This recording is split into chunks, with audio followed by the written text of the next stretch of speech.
La historia que les voy a contar, genuinamente, parece ficción. Parece sacada de una película, pero les prometo que es real. Es sobre la persona que inspiró a crear el personaje de Dexter Morgan. Lo deben de conocer por la serie Dexter, sobre este asesino serial que mataba solamente asesinos, como que era un vigilante hasta cierto punto. Hablemos de la persona real que inspiró a este personaje. Hablemos de Pedro Rodríguez Filo.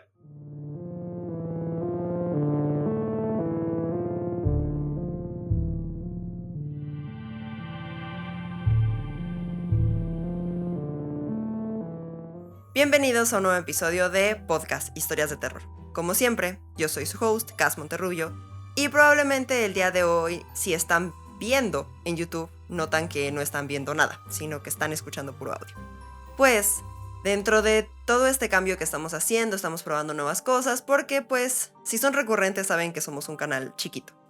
Entonces, por ahora vamos a estar grabando solo audio, nos vamos a estar concentrando en meramente el audio, para poderles traer cosas mejores después.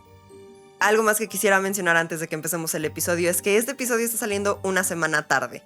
Y si escuchan todavía en mi voz un poquito de que estoy gangosa, es porque la semana pasada me enfermé y no había forma de que les grabara episodio. En serio, me oía y me sentía terrible. Así que encima quiero agradecerles por la espera de esta semana extra.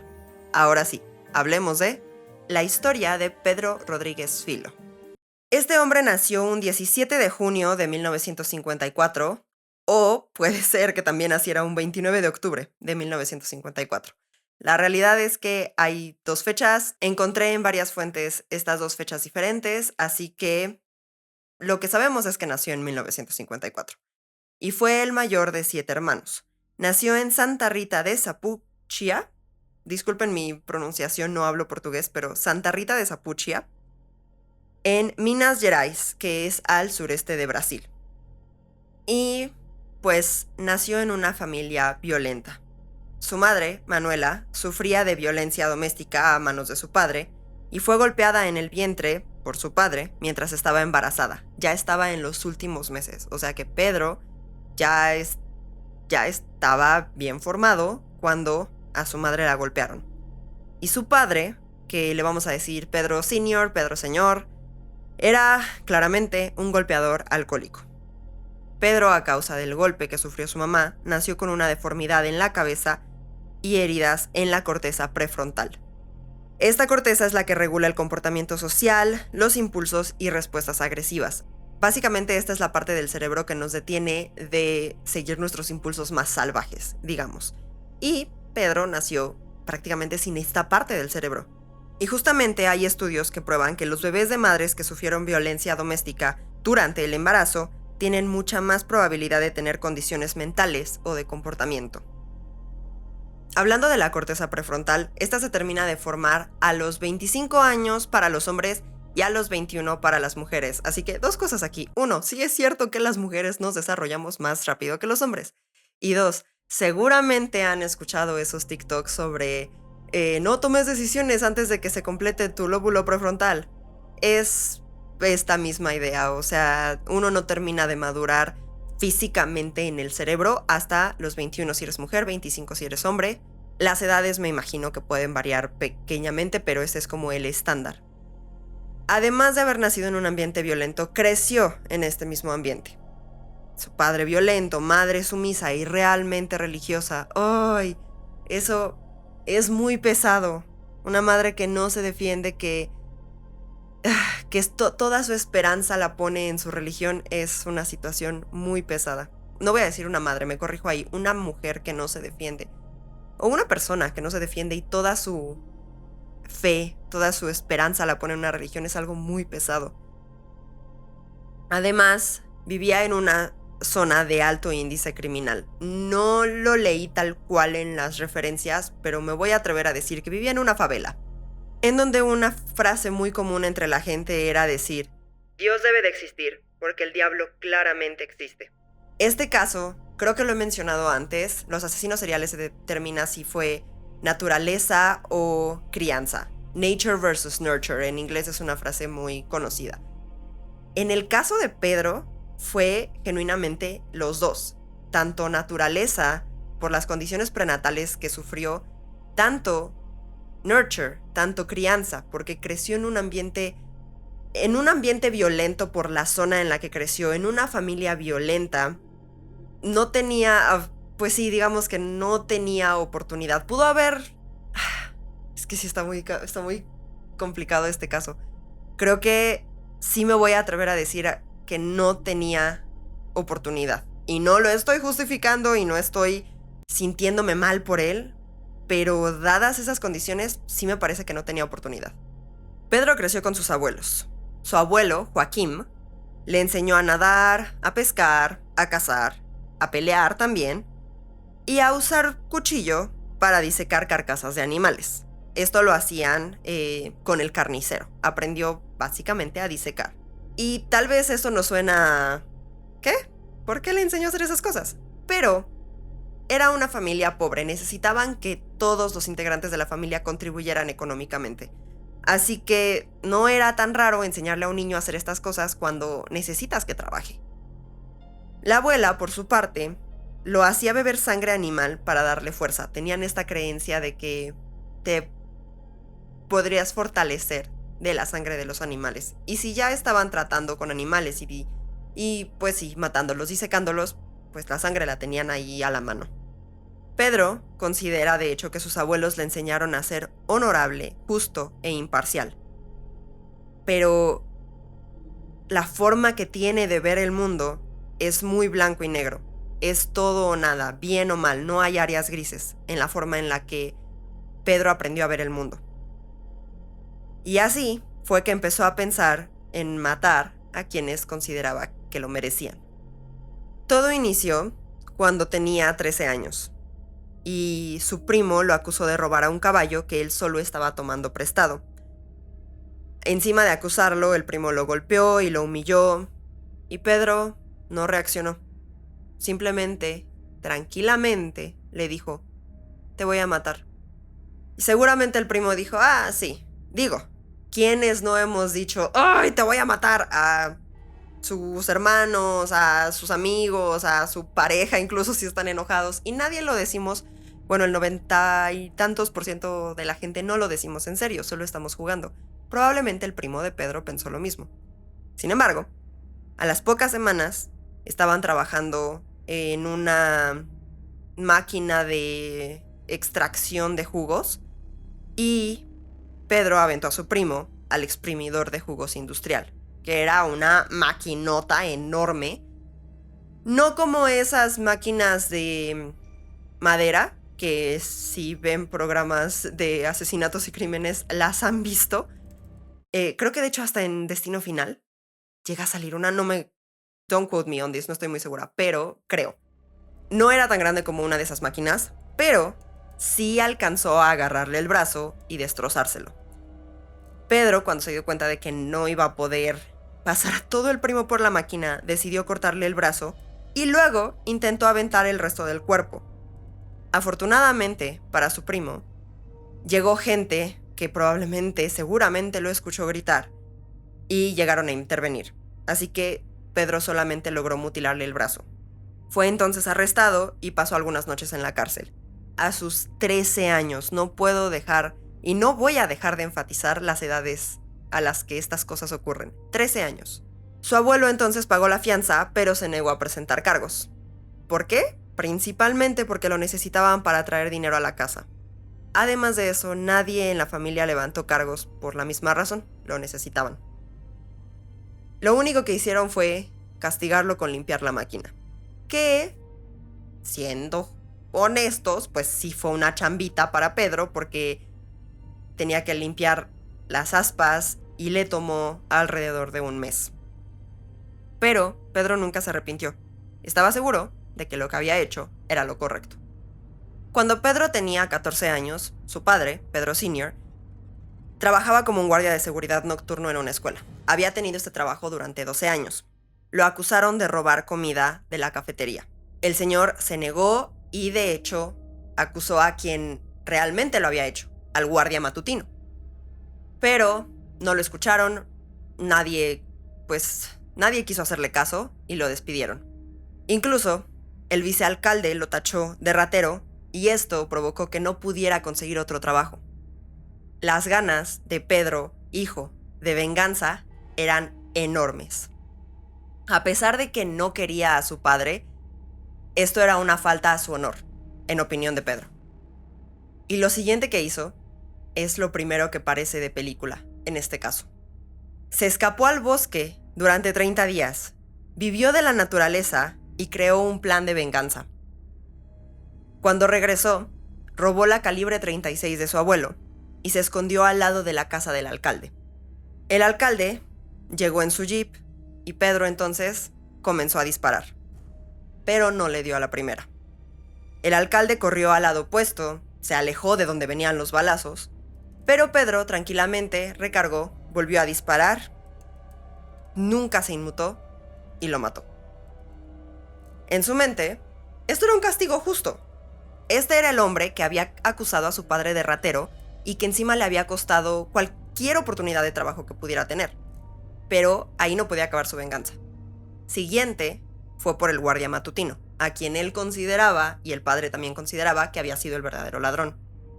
Pedro se escondió en un closet y esperó a que el guardia llegara para su siguiente turno. Al abrir el closet, Pedro le puso la pistola a la cabeza y lo obligó a sentarse. Y procedió a darle un largo discurso de por qué matarlo era justo. Prácticamente, este niño ya se creía un vigilante a los 14 años.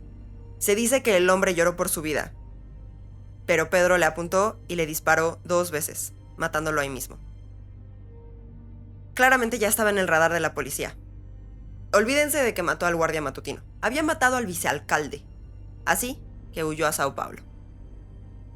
En Sao Paulo se metió, entre comillas y grandes comillas, con la viuda de un narco poderoso.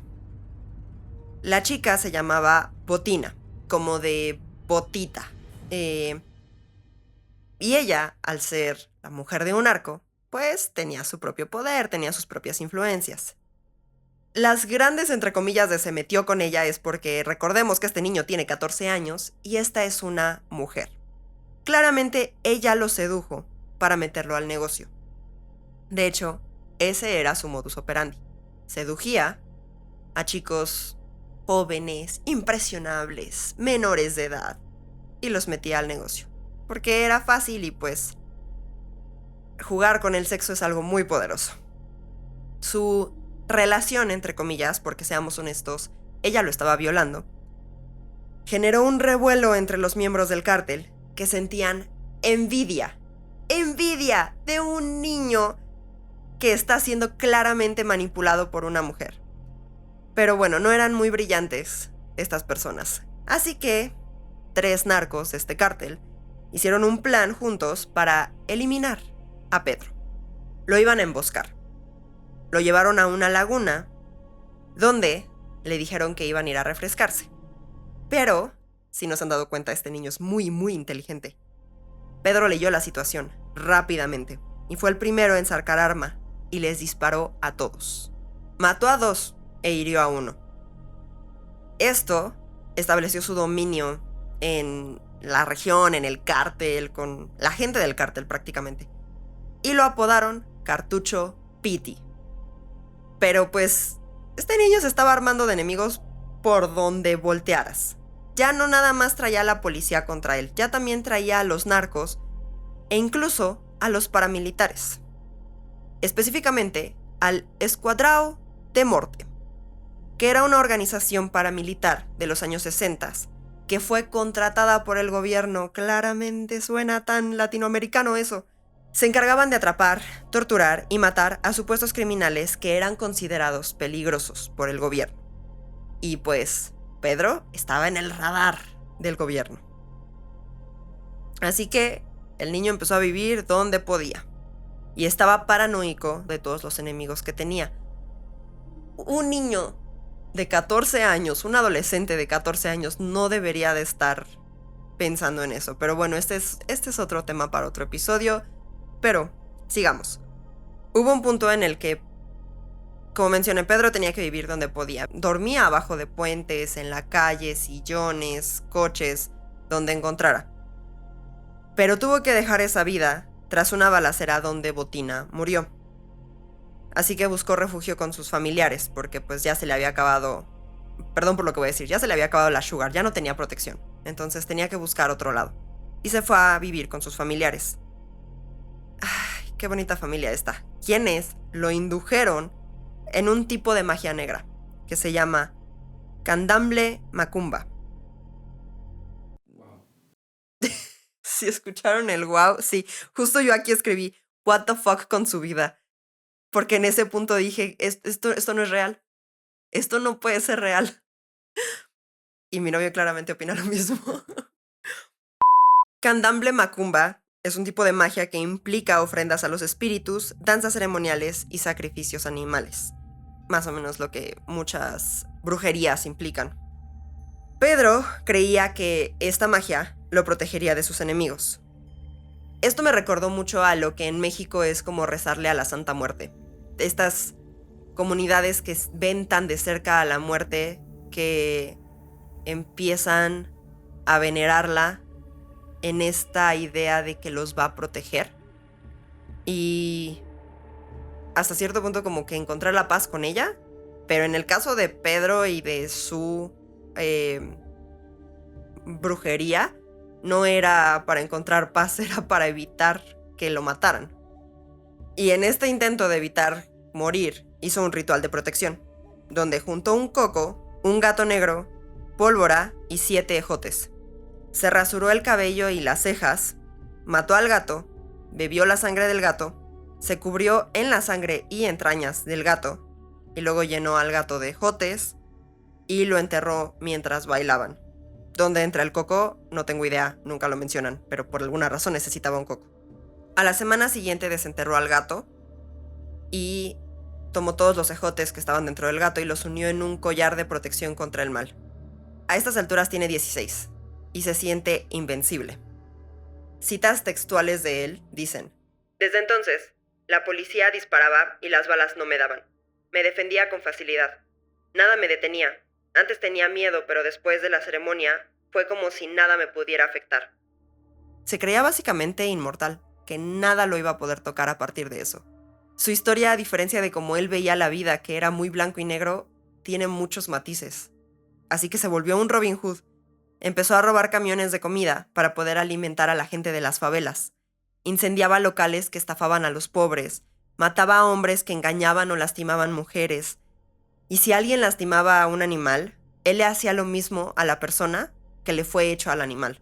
Así que a estas alturas Pedro ya es un asesino serial.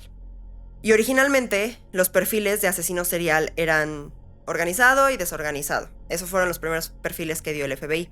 Pero ahora se divide en 4 categorías, que son las más aceptadas, que son misioneros, que creen que sus actos están justificados y están haciendo un favor a la sociedad.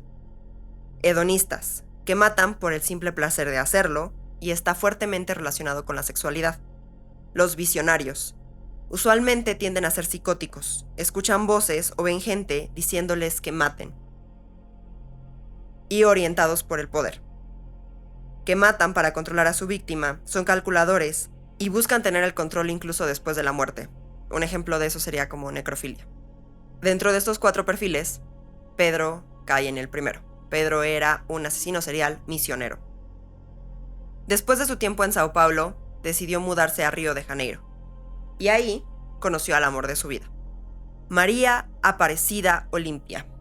Se mudaron juntos en una casa muy modesta y María se embarazó. Y en Río de Janeiro, Pedro seguía haciendo la de Robin Hood. Ya se había vuelto una leyenda para estas alturas. Generaba tanto respeto como miedo. Pero, pues, esto implicaba que no paraba de hacerse de enemigos. Y en 1971, Pedro volvió a casa y encontró a María, de 7 meses de embarazo, mutilada. Y en la pared estaba escrito: te atraparemos. Este es un gran momento para recordarles que si lo que están escuchando les está gustando, no olviden darme like y suscribirse, ya sea en Apple Podcast, en YouTube o en Spotify. y muy ad hoc a Pedro, juró que cobraría venganza. Tardó 1 año en encontrar al asesino y poderse vengar. Resultó que era un narco llamado China, y Pedro ya le había robado en el pasado. Así que Pedro decidió que iba a visitar a China el día de la boda de su hermano. Llegó armado a la boda y le disparó a China en el pecho y lo mató al instante. Su mujer y sus hijos, de hecho, estaban cerca. Y no se detuvo ahí. Comenzó a disparar y mató a 7 e hirió a 16, solamente perdonando a mujeres y niños. Esta masacre le ganó el apodo de Pedriño Matador, Pedriño Asesino, Pedrito el Asesino.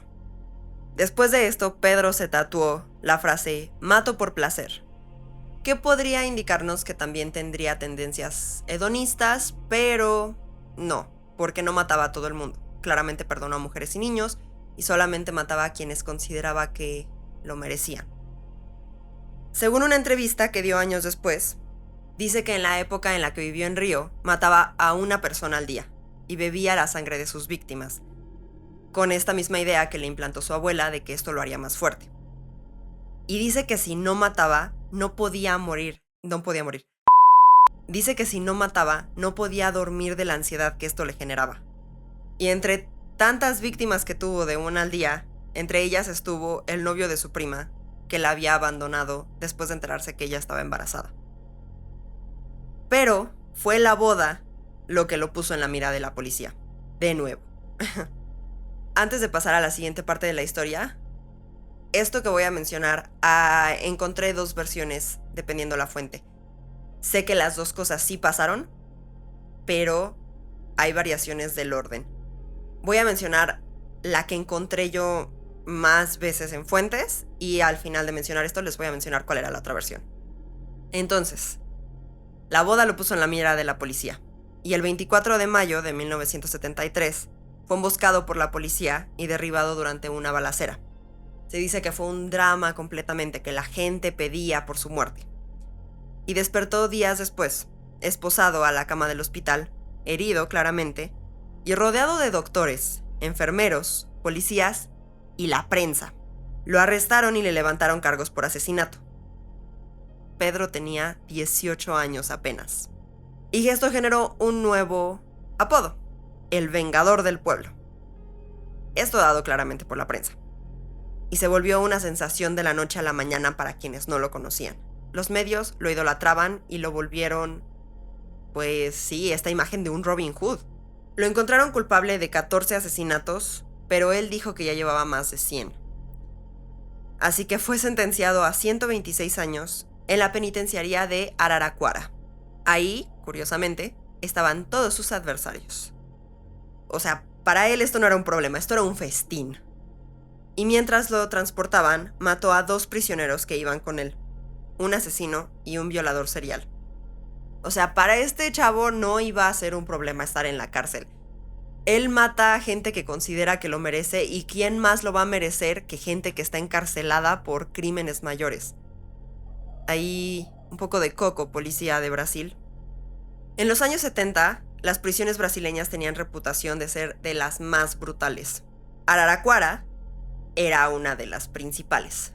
Tenía condiciones completamente inhumanas, como por ejemplo, sobrepoblación, condiciones poco seguras e insalubres, guardias corruptos, para variar, guerras de pandillas, para variar, y epidemias, porque tenían sobrepoblación y tenían poca salubridad, así que tenían enfermedades fuertes, como por ejemplo el dengue. Presos morían a diario en Araraquara. Perdón, está difícil la pronunciación. El promedio de vida de un preso era de 15 años, ya sea porque murió a manos de alguien más o a manos de las enfermedades. Pedro, en la prisión, era una celebridad, ya sea porque o lo amaban o porque lo querían muerto. Y casi inmediatamente, 5 hombres lo atacaron en el patio. Pero recordemos de esa vez en la que lo quisieron emboscar en una laguna. Él es muy inteligente y sabe leer la situación rápida. Pedro atacó y 3 murieron y 2 se terminaron rindiendo de las heridas que tenían. Y pues, ¿Cuál fue su hobby? Estando ahí, se dedicó a matar dentro de la prisión. En una ocasión, incluso decapitó a un hombre acusado de asesinar a su hermana, a quien consideraba a su amigo. Cita directa de él: era mi amigo, pero tuve que matarlo. Él creía que tenía el poder de hacer justicia de mano propia, y desafortunadamente tenía las habilidades para hacerlo. En total, en esta época mató a 48 personas, o sea, se estaba divirtiendo.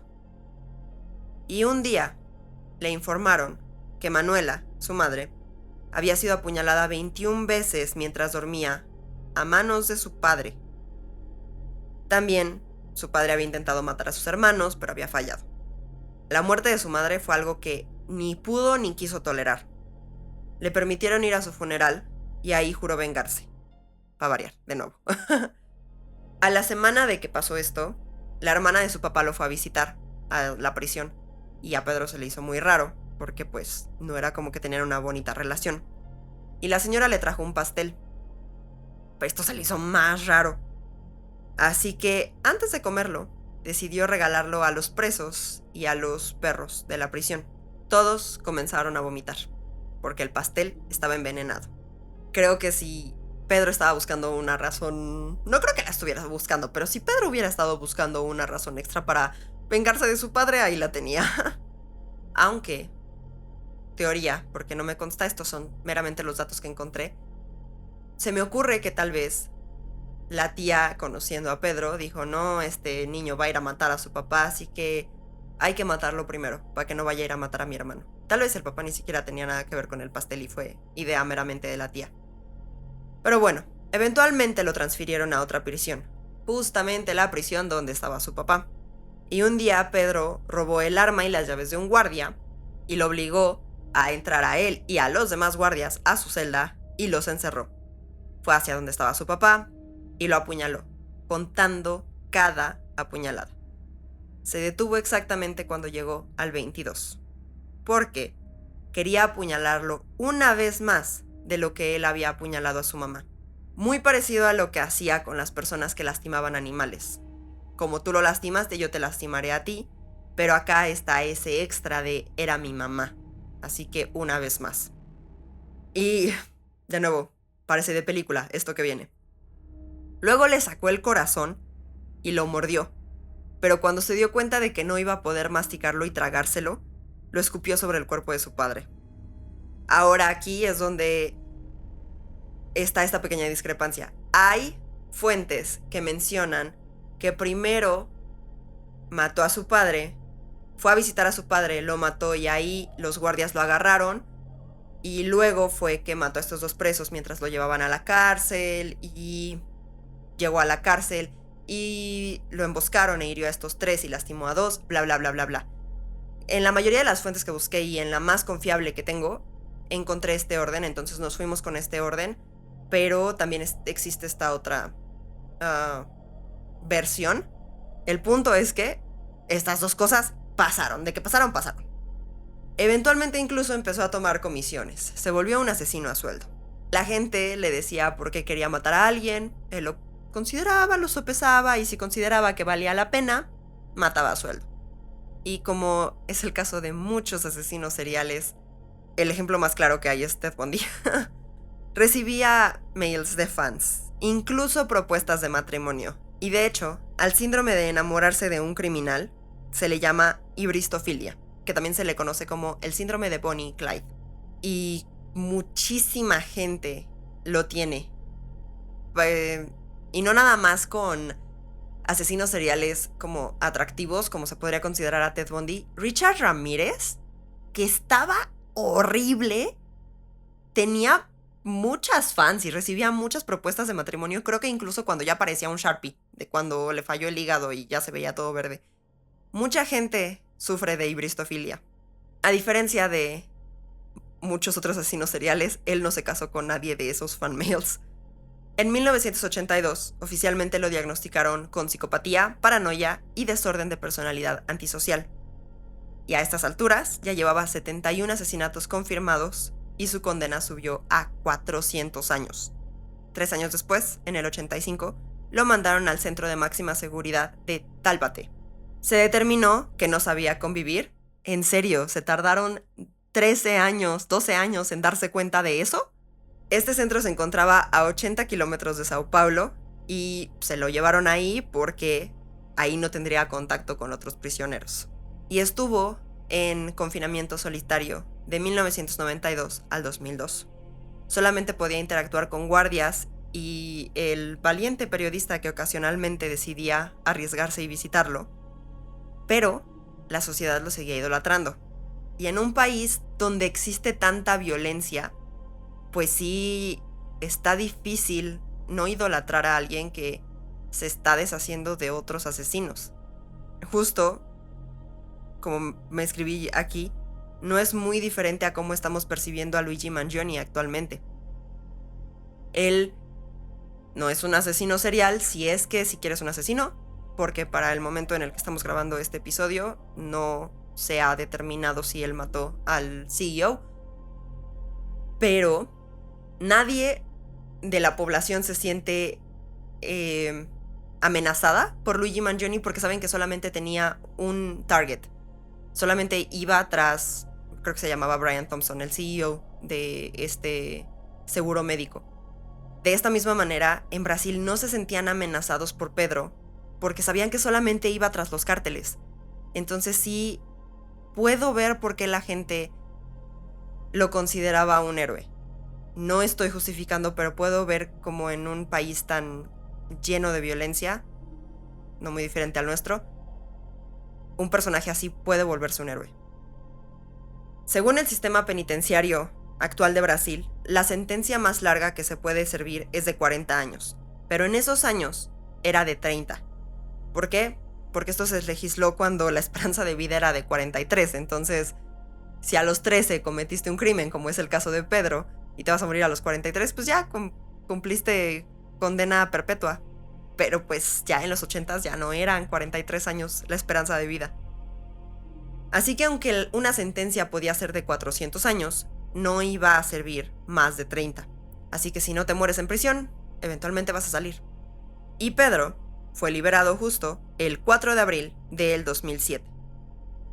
Y el día que leí este dato que estaba haciendo mi investigación, justo era el aniversario 18 de su liberación. Había servido 34 años y se mudó a una casita rosa, pequeña, en una zona rural.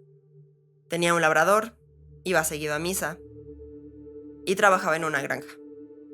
Admitió que le costó mucho acoplarse a la nueva tecnología, pero pocos años después, en el 15 de septiembre del 2011, mientras acá en México estábamos comiendo pozole, él fue arrestado bajo cargos de participar en un disturbio en prisión y matar a un guardia. Lo condenaron a 8 años más, así que en total sirvió 42 años. Pero, de nuevo, que se haga ruido alrededor de esto hace que se vuelva famoso de nuevo. Así que su fama resurgió. Hasta documentalistas lo empezaron a visitar en prisión. Hasta que fue liberado. Y fue liberado en 2017, a los 64 años. Y decidió que iba a escribir una autobiografía, que me hubiera encantado encontrar para poder leer. No sé por qué no la encontré y me tuve que basar de alguien que sí la encontró. Y aquí viene el plot twist, como si su vida no fuera un plot twist enorme. Se volvió youtuber. Su canal se llamaba Pedrinho X Matador. Pedrinho X Matador. Tenía 200,000 seguidores y llegó a tener un total de 10 millones de visitas. Y el contenido que hacía era sobre su vida, el tipo de vida que llevó, y también analizaba a otros asesinos. Al final el hombre creía que estaba haciendo un servicio a la comunidad, y de cierta forma con su canal de YouTube fue otro intento de hacerlo, pero ya sin matar a nadie. Decidió tapar el tatuaje de mato por placer con un escorpión, y otro tatuaje que tenía que decía venganza lo tapó por la palabra amor. Se volvió un orador motivacional a los 67 años, y él se consideraba a sí mismo un psicópata curado. Algunos rasgos de la psicopatía justo son tener una infancia traumática, daño cerebral, maltratar animales, ser egocéntrico, ser antisocial, ser impulsivo e irresponsable, ser paranoico, tener un complejo de Dios, tener falta de empatía, tener un placer por matar, ser un asesino compulsivo y ser narcisista. Dicho esto, hay quienes no lo consideran un psicópata, sino un sociópata porque no cuadra con todos los rubros. Por ejemplo, falta de empatía, no porque amaba a María y amaba a su mamá. Esta parte de antisocial, sí era una persona sociable, solamente que mataba a quien consideraba que era necesario. Egocéntrico, pues no sé qué tanto, porque tal vez sí es egoísta de su parte, pero creía que estaba haciendo un favor a la comunidad. Ahí hay esas pequeñas como variaciones por las que la gente lo considera o un sociópata o un psicópata, pero lo más aceptado es que era el psicópata perfecto. De hecho, ese es el último apodo que tuvo, el psicópata perfecto. Y hace 2 años, el 5 de marzo de 2023, a las 10 de la mañana, lo balacearon a las afueras de Sao Paulo. Un carro negro se acercó mientras él estaba sentado en el porche de su casa y le dispararon 4 veces y lo degollaron. Pedro Rodríguez Filo tenía 68 años y nunca se hizo un arresto de los asesinos. Este fue un caso larguísimo, larguísimo. Fue un caso que me intrigó mucho, porque algo que me he dado cuenta es que no me gusta hablar como... O sea, me intriga contar sobre asesinos o asesinatos que yo no conocía, claramente que yo no conocía, y qué tiene de especial este caso, por lo que lo quiero contar. Y el caso de Pedrinho Matador era esta idea de que era el Dexter brasileño, todo el mundo lo conoce como el Dexter brasileño. Y estos matices que mencioné, que es como, entiendo por qué la gente te idolatraba y no lo justifico porque al fin y al cabo fuiste un asesino, pero si en algún momento se puede considerar que este tipo de gente se pudiera redimir, en esos últimos años, considero que eso es lo que Pedro estaba intentando, redimirse. No sé si al final sí se arrepintió de todos los asesinatos que cometió, pero fue completamente un personaje. Creo que eso es como lo describiría en una oración. Pedro Rodríguez Filo fue completamente un personaje. Y pues bueno, este caso lo descubrí por otro podcast que escucho llamado Psychopedia, en el que lo mencionaron. Me gustó muchísimo el caso, decidí investigarlo por mi parte. El podcast, si lo quieren escuchar, lo voy a linkear en la descripción del episodio. Y ya lo último que quería mencionar. Este caso surgió de último minuto porque originalmente iba a investigar sobre Garavito, el monstruo de Genoveva. Iba a hablar de él porque fue recomendado por un seguidor, de hecho en un comentario de los primeritos episodios del podcast, pero ya que me metí a investigar y vi que era un pedófilo y asesino de niños, no sé si quiero hablar de niños, entonces, no sé, ese es como que tal vez mi límite. Entonces, muchas gracias por la recomendación, lo siento mucho, no creo cubrirlo, pero pues gracias a eso investigamos al Dexter brasileño. Espero que lo hayan disfrutado mucho. Recuerden que si tienen historias de terror que me quieran contar, pueden ser paranormales, pueden ser de crimen real, las pueden mandar al Reddit que se encuentra en la descripción del episodio. Recuerden seguirnos en nuestras redes sociales, @podcast_historias terror en TikTok y @podcast_historias de terror en Instagram. Recuerden que pronto estaremos haciendo el cambio de nombre, muy pronto nos vamos a llamar Entre Fantasmas Podcast, pero en el corazón siempre seremos el podcast. Sean amables entre ustedes en los comentarios. Recuerden también darme like y suscribirse para que estén enterados de cuando subimos nuevos videos y nuevos episodios. Y los estaré viendo hasta la próxima. Bye. Podcast Historias de Terror. Investigación por Cassandra Monterrubio. Producido por Cassandra Monterrubio y Brian Basurto. Editado por Cassandra Monterrubio. Bye.